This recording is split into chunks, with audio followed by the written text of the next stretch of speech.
a un an pratiquement exactement, arrivé de l'autre côté de la frontière, celui que j'appelle très familièrement l'agent orange, mieux connu sous le nom de Donald J. Trump. Beaucoup de changements au niveau de l'économie. On se rend compte que beaucoup de barrières tarifaires, beaucoup de tarifs en général, et on pensait que ça allait avoir un impact majeur au niveau du secteur de l'emploi. Pour se faire un petit peu une tête sur la situation, aujourd'hui, on est content de recevoir Alexandra Chabot, qui est économiste et responsable régionale de l'information sur le marché du travail, à la direction du marché du travail et des services spécialisés, direction générale des services de Service Québec, dis-je, de la Gaspésie-Île-de-Madeleine, ministère de l'Emploi et de la Solidarité, dis-je, sociale. Donc, tout d'abord, bienvenue parmi nous, Alexandra. Merci beaucoup pour l'invitation. C'est un gros titre. En général, on dit Alexandra Chabot, économiste et responsable régionale de l'information sur le marché du travail. Oui, pour Service Québec de la région Gaspésie de la Madeleine. Tout simplement. Oui, simplement. D'accord. C'est la dernière fois que j'ai vu un titre aussi long, c'était probablement chez Desjardins. Ça fait que quoi, vous avez une 8,5 par 11 comme carte d'affaires? Exact. D'accord. On va revenir au vif du sujet. On regarde la situation au niveau de l'emploi. On voit ce qui s'est passé de l'autre côté de la frontière, comme je le disais précédemment. Quand on regarde au cours de la dernière année, est-ce qu'on est mieux, moins bien nanti aujourd'hui qu'on ne l'était il y a un an? En fait, c'est ça. On est dans une situation assez semblable, là, je dirais, là, malgré l'incertitude économique, effectivement, qui est causée par le conflit commercial avec les États-Unis. On voit que l'économie gaspésienne performe bien. Si on prend là, les données de l'enquête sur la population active, en novembre, on avait un taux de chômage désaisonnalisé de 8,2 % pour la région de la Gaspésie et des Îles-de-la-Madeleine. Puis, il faut quand même dire que pour nous, pour la région, un taux de chômage qui est sous la barre des 10 %, ça demeure parmi les plus bas taux là, qui sont enregistrés. Par contre, c'est sûr qu'on voit que la situation évolue différemment pour certains groupes de la population. Donc, il y en a qui sont davantage affectés par l'incertitude ou sont affectés différemment. Par exemple, pour le premier semestre de 2025, on a vu le taux de chômage qui a diminué chez les 25 ans et plus.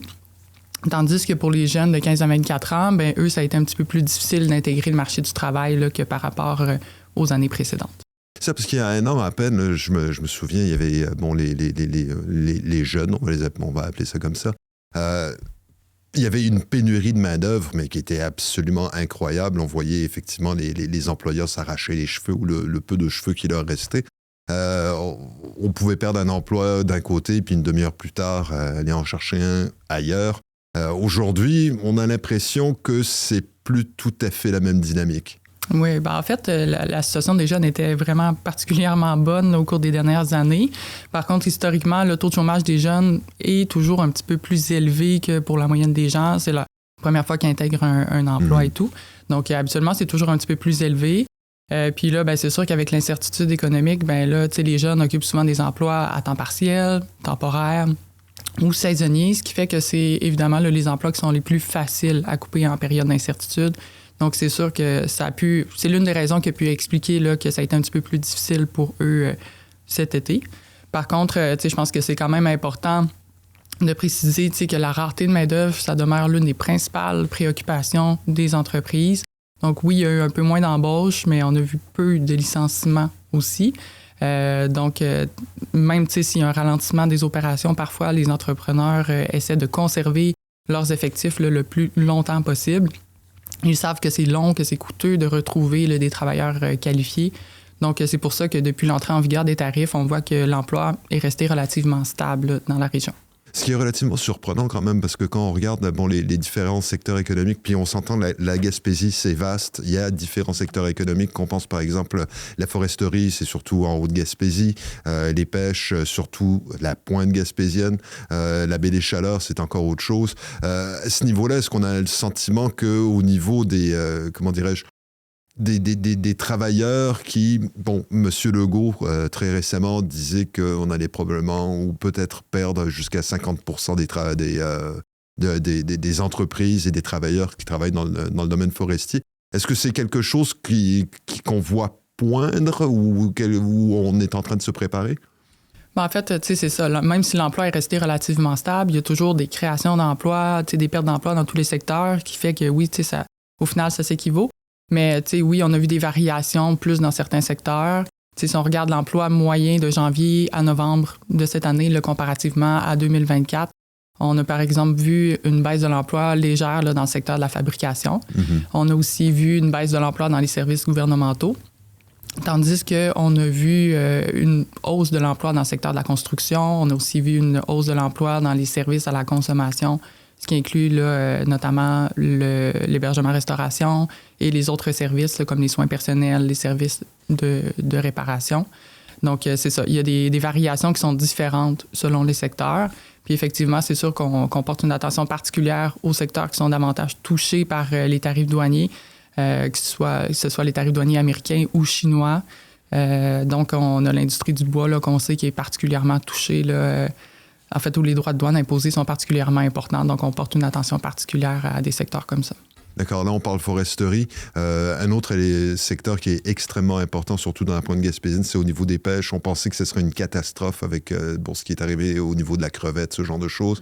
Et malgré tout, il y a les pêcheurs en tant que tels qui sont vraiment affectés. Là. Ils ont des gros investissements sur leurs bateaux. Mais au niveau de la transformation, on est surpris qu'il n'y ait pas eu plus d'impact. Ben, en fait, c'est ça. Je pense que le secteur des pêches est un secteur qui est vraiment en pleine transformation. Les entrepreneurs se tournent vers différentes espèces, transforment différentes espèces aussi. Donc là, c'est un secteur qui est en plein changement. Là. Et qui, malgré tout, réussit quand même à conserver ses employés. Oui. D'accord. Oui. Fait que là, on est content à ce niveau-là. Et quand on regarde, on s'entend les économistes, est-ce que vous avez une boule de cristal? Non, pas de boule de cristal. Donc, on interprète les données, mais on voit quand même des tendances. Si on regarde, on voit par rapport à la dernière année, la façon dont les choses se sont passées un petit peu, on réussit à surnager finalement à travers tout ça. Quand on regarde ce qui se passe, on vit avec les tarifs, est-ce qu'on a comme une idée ou d'une direction dans laquelle on semble aller pour la prochaine année? Effectivement, on n'a pas de boule de cristal pour l'instant. On voit que c'est ça, c'est resté relativement stable. On s'attend quand même à une amélioration là, du marché du travail et de l'économie au cours de la prochaine année. Donc, après ça, reste à voir là, comment tout ça va tourner. Puis là, on reste quoi? C'est les perspectives, entre guillemets, favorables, c'est quoi? Dans le domaine du tourisme, construction encore? On reste finalement sur la lancée actuelle? Oui, en fait, nous, on fait des prévisions là, d'emploi par profession. Donc, à moyen terme, le ministère de l'Emploi et de la Solidarité sociale a identifié 99 professions qui sont soit en déficit ou en léger déficit de main-d'œuvre pour la région de la Gaspésie et des îles. Puis, on a vraiment des besoins dans différentes professions. Ça peut être des comptables, ça peut être des notaires, des conducteurs d'autobus scolaires, des soudeurs, des frigoristes. Il y a une grande variété de professions. Parmi les professions qui sont en déficit de main-d'œuvre, donc qui ont d'excellentes perspectives d'emploi, on a aussi les vétérinaires, les hygiénistes dentaires, les dentistes. On a les éducatrices en service de garde. Donc, d'ailleurs, à Gaspé, il y a un nouveau CPE là, qui va ouvrir très prochainement. Donc, en plus des besoins actuels, on aura aussi besoin là, d'une trentaine d'éducatrices à terme seulement pour cet endroit-là. Donc, il y a vraiment des besoins à ce niveau-là. Sinon, santé, on s'en sort pas. Il y a beaucoup de besoins en santé. En fait, là, on est la région du Québec où le vieillissement de la population est le plus important. Donc, on a le tiers là, de notre population qui a 65 ans et plus. Donc, c'est sûr que les besoins suivent la démographie.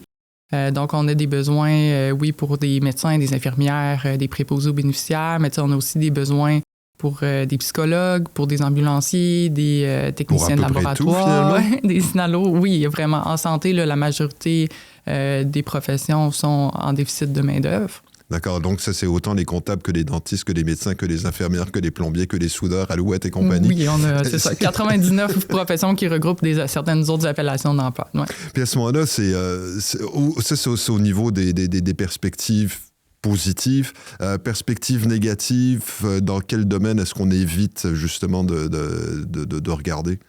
En fait, on a quand même assez peu là, de professions qui sont identifiées en surplus de main-d'œuvre ou qui sont plus difficiles à intégrer. Donc, souvent, c'est plus des professions comme des commis de bureau, des professions qui vont être remplacées éventuellement ou qu'on voit moins de nos jours. De nos jours, on demande quand même que les gens soient capables de faire différentes tâches plus variées. Donc, oui, ils vont pas juste répondre au téléphone ou trier du courrier, ils vont aussi traiter des documents qui entrent, ils vont traiter les services à la clientèle, ils vont faire de la comptabilité. Donc, souvent, c'est plus des emplois c'est ça qu'on avait auparavant, mais qui se transforment tranquillement, qui sont moins présents qu'avant, je dirais. D'accord, donc à ce niveau-là. Puis d'ailleurs, ce qu'on dit souvent, ou du moins ce qu'on entend beaucoup actuellement, c'est que ces emplois de commis et autres sont susceptibles d'être remplacés éventuellement avec l'arrivée de nouvelles technologies, intelligence artificielle, ce genre de choses pour traiter les données de base, disons. Oui, c'est ça. En fait, la majorité quand on parle d'intelligence artificielle, des fois, elle peut substituer des emplois, mais c'est quand même plus rare. On parle beaucoup de complémentarité aux emplois. Donc, c'est ça. Souvent, l'intelligence artificielle va aider les gens à être plus productifs dans leur travail. Donc, la profession en tant que telle demeure, mais certaines tâches sont modifiées, donc ça permet aux travailleurs de faire d'autres tâches à des fois plus valeur ajoutée. Là. Ben c'est ça, au même titre qu'à une époque, on utilisait, c'est pas de ton âge ça, mais à une époque, on utilisait la dactylo. Oui. Et effectivement, l'ordinateur a permis de faire en sorte qu'on a gagné beaucoup en termes d'efficacité au niveau de la productivité. Ça fait qu'on peut penser que l'intelligence artificielle, en réalité, va nous permettre de devenir plus efficace dans notre emploi. Quand on regarde on a identifié 90 types d'emplois. Là, on se rend compte que sur les réseaux, sur Internet et compagnie, là, c'est de tout et de n'importe quoi.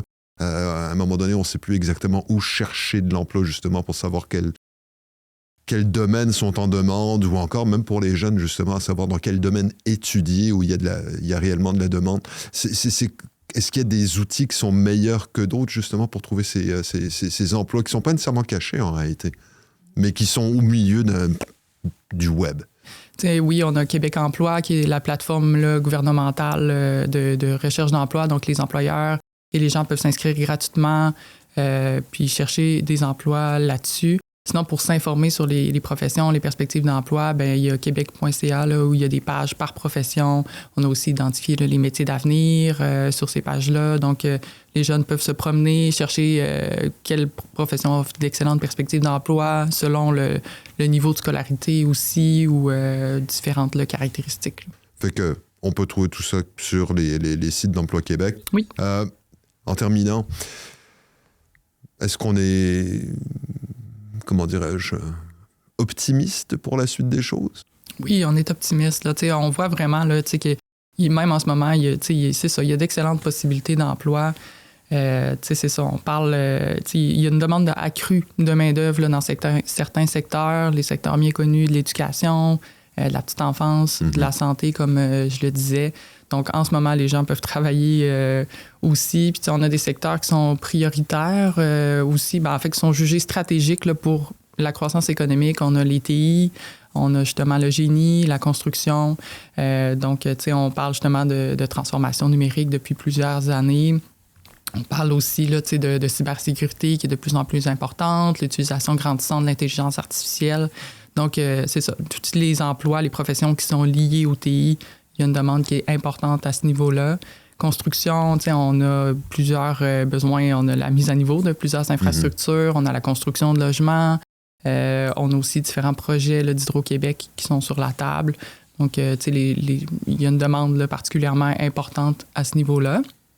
Puis, on peut voir aussi les emplois où on a vu beaucoup de travailleurs étrangers temporaires aussi dans les dernières années, que ce soit l'agriculture, la transformation, même la restauration.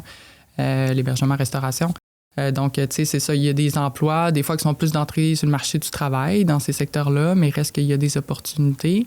Puis, dans les emplois plus spécialisés aussi, là, il y a une demande là, de travailleurs. Des fois, c'est difficile pour les employeurs de trouver des travailleurs qualifiés pour ces emplois-là, justement, surtout quand la formation n'est pas offerte dans la région. Donc, c'est ça. Des fois, en fait, de trouver un nouvel employé, ça nécessite justement un recrutement à l'extérieur de la région. Ça implique un déménagement. Donc, il y a des possibilités aussi. Ça peut être difficile, c'est ça, de trouver des travailleurs spécialisés, autant pour des emplois de niveau DEP que collégial ou universitaire. Et c'est ça. Et en plus, il y a beaucoup de formations quand même qui sont offertes quand on pense, par exemple, à Polyvalente, qu'on pense au Cégep de Gaspésie. Et parfois, j'ai le sentiment que OK, c'est bien beau avoir un diplôme universitaire, mais qu'en réalité, il y a beaucoup de demandes pour des gens qui n'ont pas de diplôme universitaire. Oui, exactement. Tu sais, c'est ça. Ça peut être les bouchers, on a de la difficulté à en trouver. Ça peut être des frigoristes, ça peut être des ambulanciers, des inhalothérapeutes. Ça ne prend pas nécessairement un diplôme universitaire pour se trouver un emploi là, dans la région. Alexandra, merci beaucoup. Moi, je me rends compte qu'en réalité, on va continuer d'être optimiste, puis on va continuer de surfer sur la vague actuelle. Fait que merci beaucoup, puis j'espère qu'on va se revoir, parce que en tout cas, on voit que la situation évolue. J'ai hâte de voir la suite des choses. Merci beaucoup pour l'invitation. Alexandra Chabot, donc économiste et responsable régionale de l'information sur le marché du travail à Service Québec. C'est bien ça. Et on s'attendait à une catastrophe. On pensait qu'il y aurait le raz-de-marée économique, que tout le monde allait perdre son emploi et tout. Puis non, finalement, on réussit à passer à travers. Et on se rend compte à quel point il y a des besoins pour toutes sortes de travailleurs, mais du niveau universitaire jusqu'au niveau DEP, en fait. Ce qui fait que venez en Gaspésie, on attend que vous.